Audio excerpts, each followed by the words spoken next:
Welcome to Wired's Top 10 Deadliest Prisons. Today we're shining a light on some of the darkest corners of the criminal justice system. We're talking about the top 10 most deadly prisons, not just harsh but really dangerous places. Dangerous for both inmates and staff. We're talking about violence, overcrowding and disease. These are places where people go and often don't come out the same. So, if you're feeling brave, stick with me. We're going to take a journey through the world's most feared correctional institutions. Let's meet the people who live and work there and understand what life is really like inside. And don't forget to like and subscribe for more content like this. Number 1, our first stop is Venezuela at La Sabaneta prison.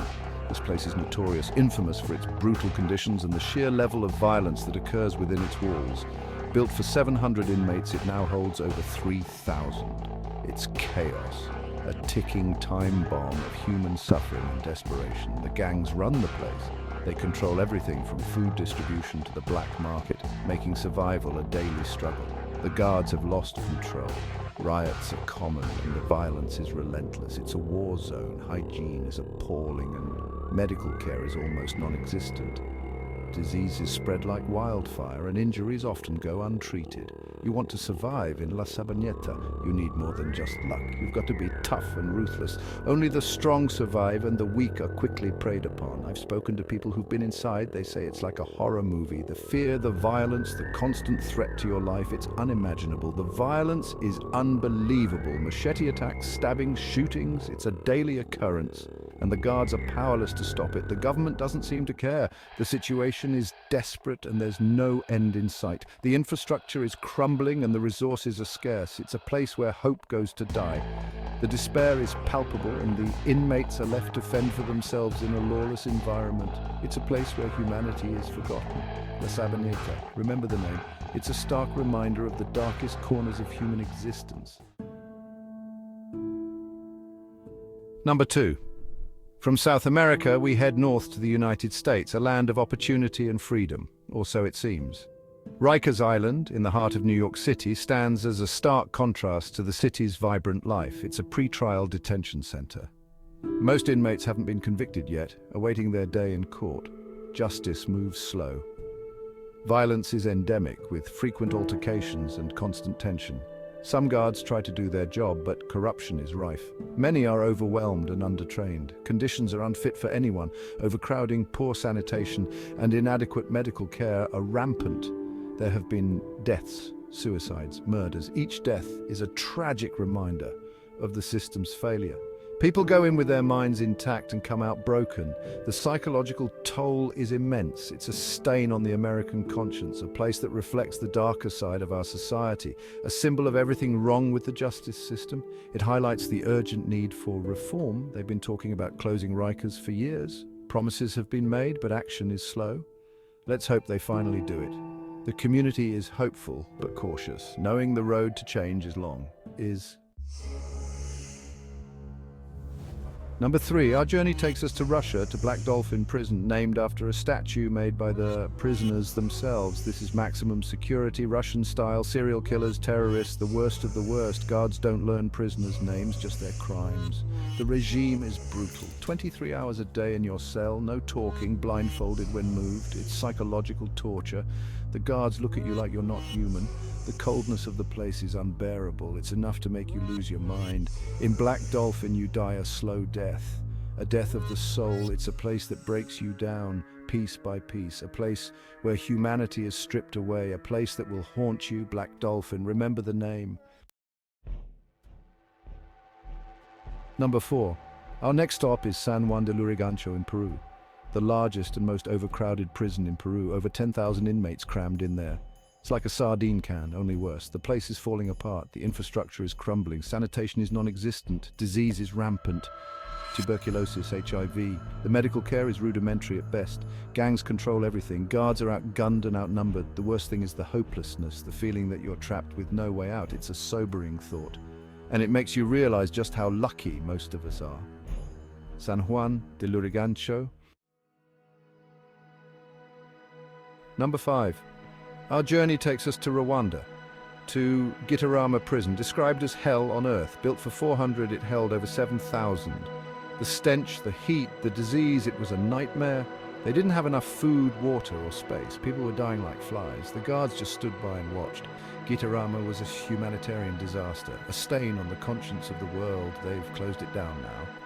Thank God for that. But the memory of Gitarama lingers, a reminder of what humanity is capable of, both good and bad. It's a place that should never have existed, and yet it did, Gitarama. Number 6, back to the United States, to Colorado, ADX Florence, the Alcatraz of the Rockies. This is Supermax, the highest security level there is. Terrorists, mob bosses, serial killers. They spend 23 hours a day locked in their cells, solitary confinement, no contact with other inmates, no windows, just 4 concrete walls and a steel door. They get 1 hour of exercise a day in a concrete cage. No fresh air, no sunlight. It's enough to drive you mad. And that's the point. ADX Florence is designed to break you, to strip you of your humanity, to turn you into a number.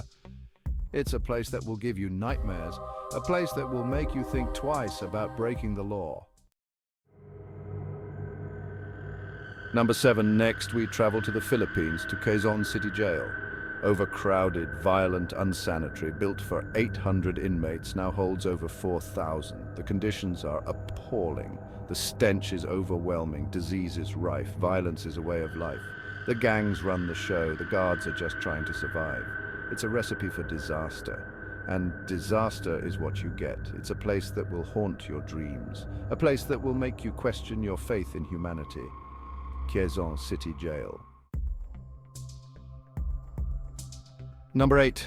Our journey takes us to North Korea, to the infamous Camp 22, a place where silence reigns and the air is thick with fear, a place where people disappear, never to be seen again, swallowed by the shadows.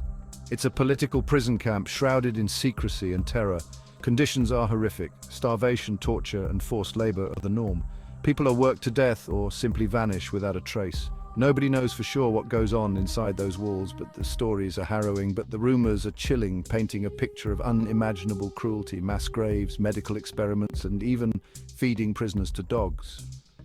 Camp 22 is a stain on the conscience of humanity, a dark chapter in our history, a reminder of the darkness in the human heart where compassion is absent. It's a place that should never have existed, and yet it does, hidden from the world. A silent testament to man's inhumanity to man, a place of endless suffering. It's a place that will make your blood run cold, a nightmare come to life, a place that will haunt you long after you've heard its name. Camp 22, remember the name and the horrors it conceals. Number 9, we head now to Jordan, to Al-Hirak prison, a place where brutality is the norm, where torture is commonplace. The conditions are appalling. Overcrowding is rampant, disease is widespread, the food is barely fit for human consumption. The guards beat the prisoners with impunity. They humiliate, degrade, and break them. If you survive, you come out scarred for life. I spoke to a former inmate. He described the beatings, the torture, the psychological abuse. He said it was like being in hell. And you know what? I believe him. Al-Hirak is a stain on the conscience of Jordan, a place that should shame the government, a place that needs to be closed down now. Al-Hirak. Number 10, our final stop is Brazil, to Carandiru Penitentiary, or rather where it used to be. Carandiru was demolished in 2002, but its bloody legacy lives on. Carandiru was a monster. Over 8,000 inmates in a sprawling complex, overcrowded, violent, a breeding ground for disease. In 1992, disaster struck. A riot broke out. The guards lost control. The prisoners ran wild. By the time the dust settled, 111 inmates were dead, gunned down by the police. The world was shocked by the Carandiru massacre. It was a wake-up call. They closed down Carandiru, but the problems remain: overcrowding, violence, corruption. Carandiru. So, there you have it, 10 of the most dangerous prisons on Earth. 10 places that should make you think twice about taking your freedom for granted.